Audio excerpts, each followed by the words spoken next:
रेखा गुप्ता। आज हम पढ़ रहे हैं बीएड फर्स्ट ईयर की सेकेंड बुक फर्स्ट बुक। इसमें हमारा आया है सामाजिक प्रतिमान। तो स्टूडेंट्स, जैसे कि हमने आपको पहले बताया था कि सामाजिक प्रतिमान क्या होते हैं। सामाजिक प्रतिमान वह नियम या कानून होते हैं जिनसे कि व्यक्ति जिनके अनुरूप कार्य करने की सोचता है, कि व्यक्ति उन्हीं नियम और उन्हीं कानूनों के अनुरूप कार्य करता है जो कि समाज के नियमों के लिए अच्छे होते हैं, समाज के नियमों के विरुद्ध नहीं होते। जैसे कि बड़ों का आदर करना, सत्कार करना, बड़ों की आज्ञा का पालन करना, चोरी ना करना, जीवों पर दया करना, ये सभी क्या होते हैं, सामाजिक प्रतिमान होते हैं जो कि सभी को मानने होते हैं। तो सामाजिक प्रतिमान के अंतर्गत ही हमारे कुछ ऐसे नियम कानून आते हैं, कुछ रीति रिवाज आते हैं, कुछ परंपराएं आती हैं जिनको कि समाज के प्रति लोगों के द्वारा माना जाता है। तो सामाजिक प्रतिमानों के अंतर्गत हमारे जनरीतियां, प्रथा, रूढ़ियां, लोकाचार, फैशन, धुन, कानून, ये सभी आते हैं। तो इसके अंदर हम सबसे पहले आज पढ़ेंगे जनरीतियां। तो आज की वीडियो स्टार्ट करने से पहले हम देखते हैं कि जनरीतियां होती क्या हैं। तो स्टूडेंट, जनरीतियां वह होती हैं जिनको कि व्यक्ति अपने लिए या जिनको कि व्यक्ति समाज में रहते हुए बहुत अच्छी तरह से जानता है और उनको अपने जीवन का एक अभिन्न अंग बना लेता है। जो जनरीतियां शब्द है ये अंग्रेजी भाषा के फोकवेज से लिया गया है। इस शब्द का उपयोग अमेरिका के जो समाजशास्त्री हैं, अमेरिका के जो विश्वविद्यालय में एक प्रोफेसर थे ग्राहम समनर,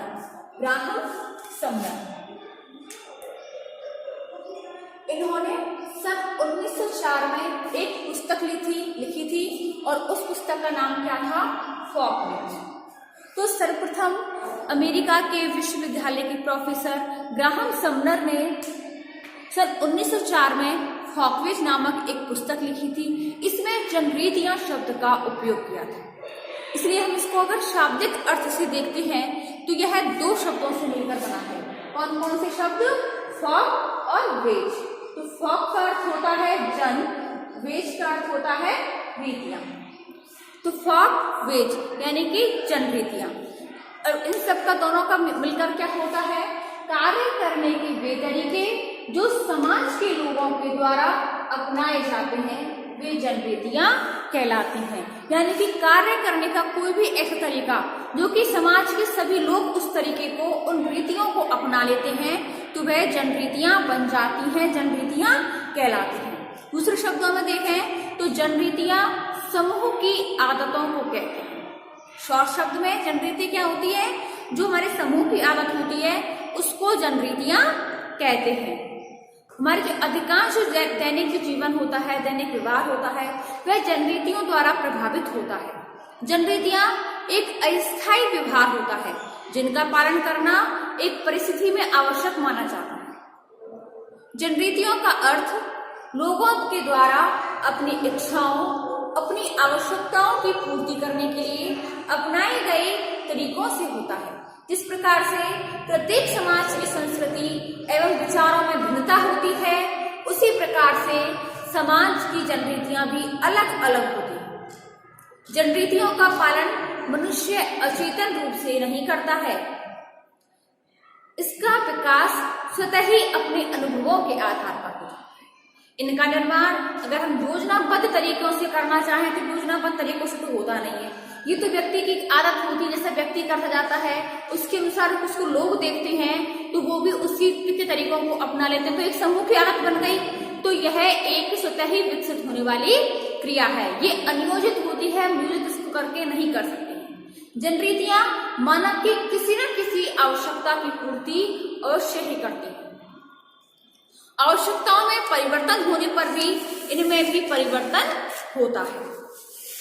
जनरीति की परिभाषाओं के रूप में अगर हम कुछ देखते हैं कि जनरीतियां किसे कहते हैं तो इसको विभिन्न समाजशास्त्रियों के द्वारा अलग अलग परिभाषाएं दी गई हैं। जैसे कि गिलिन और गिलिन के अनुसार ये जनरीतियों की परिभाषा दी गई है कि जनरीतियां दैनिक जीवन के व्यवहार के वे प्रतिमान होते हैं जो अनियंत्रित अथवा बिना किसी तार्किक विचार के ही समूह में अचेतन रूप से उत्पन्न हो जाते हैं।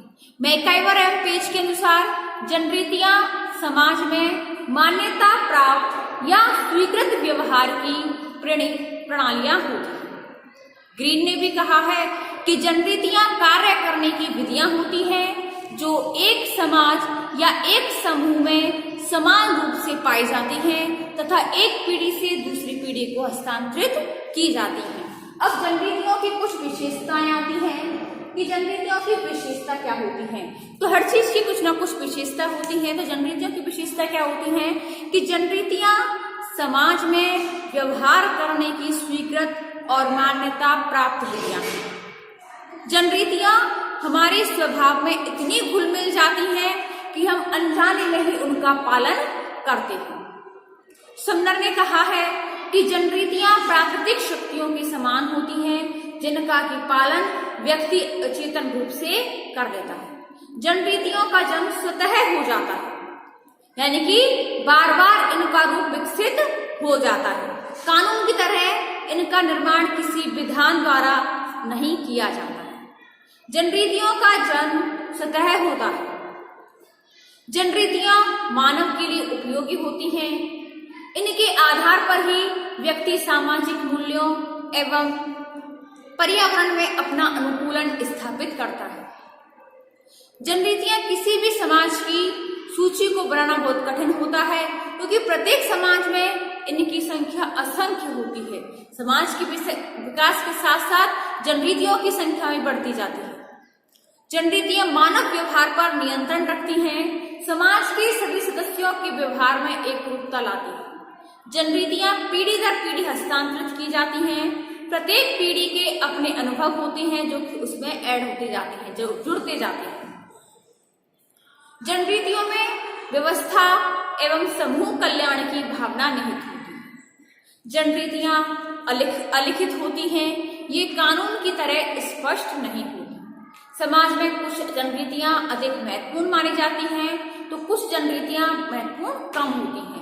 महत्वपूर्ण जनरीतियों का उल्लंघन करने पर समाज तीव्र प्रक्रिया करता है, जबकि कम महत्वपूर्ण प्रक्रिया जो होती हैं उनका अगर हम उल्लंघन करते हैं तो हल्की फुल्की निंदा कर ली जाती है, आलोचना कर ली जाती है।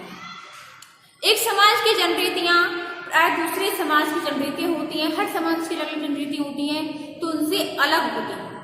जनरीतियों का पालन कराने के लिए औपचारिक संगठन नहीं होता है बल्कि अनौपचारिक साधनों जैसे कि हंसी मजाक, व्यंग, आलोचना आदि इन शक्तियों के पीछे होती हैं।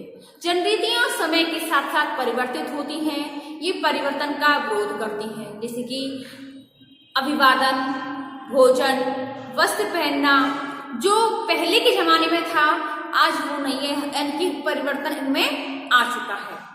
जनरीतियां अनियोजित और असंगठित भी होती हैं क्योंकि एक समाज की अपनी जनरीतियां होती हैं, उससे संबंधित दंड व्यवस्था भी उसी समूह तक सीमित रहती है। इसलिए व्यक्ति जिस समूह का सदस्य नहीं है उसकी जनरीतियों का उल्लंघन करने पर सामाजिक आलोचना पर उसका कोई प्रभाव नहीं पड़ता। जैसे कि मान के चलिए गांव में पति पत्नी हाथ में हाथ डालकर नहीं चलते हैं। ओके, ऐसा तो शहरों में होता है, गांव में तो होता नहीं है। परंतु कोई विदेशी जोड़ा अगर गांव में ऐसा करता है तो गांव वाले उसकी आलोचना करते हैं। इसका विदेशी जोड़े पर कोई प्रभाव नहीं पड़ता है। क्यों नहीं पड़ता है?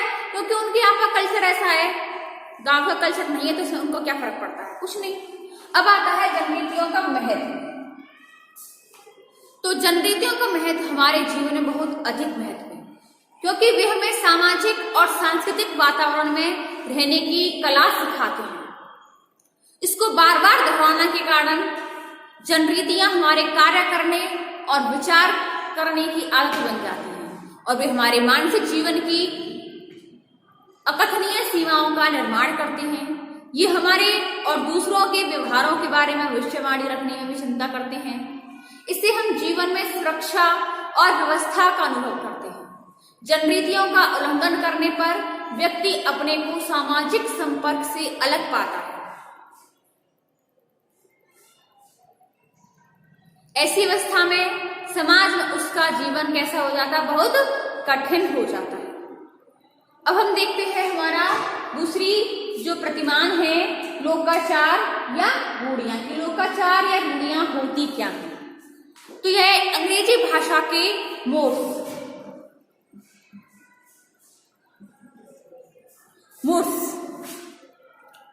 शब्द का हिंदी रूपांतर है जो कि मॉस MOS, इसका बहुवचन है मॉस।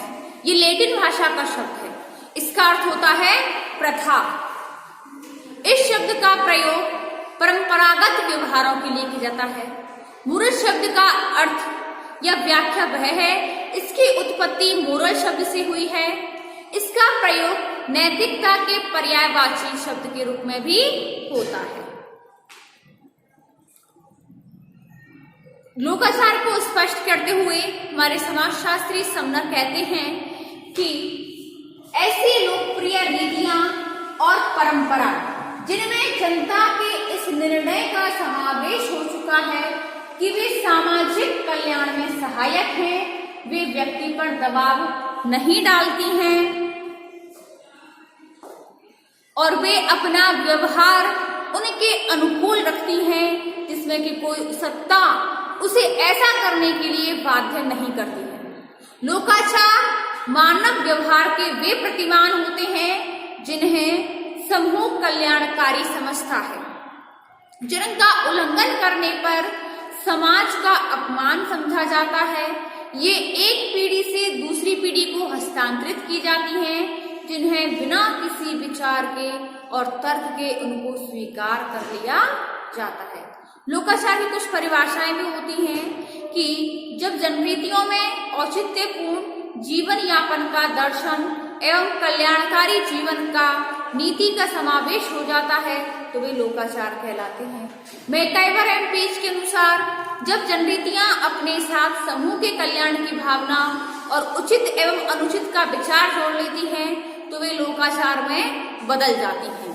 डासन एंड गेटिस के अनुसार लोकाचार वे जनरीतियां होती हैं जिन्होंने अपने साथ इस निर्णय का भी समावेश कर लिया है कि उस समूह का कल्याण तो स्वयं पर ही निर्भर है।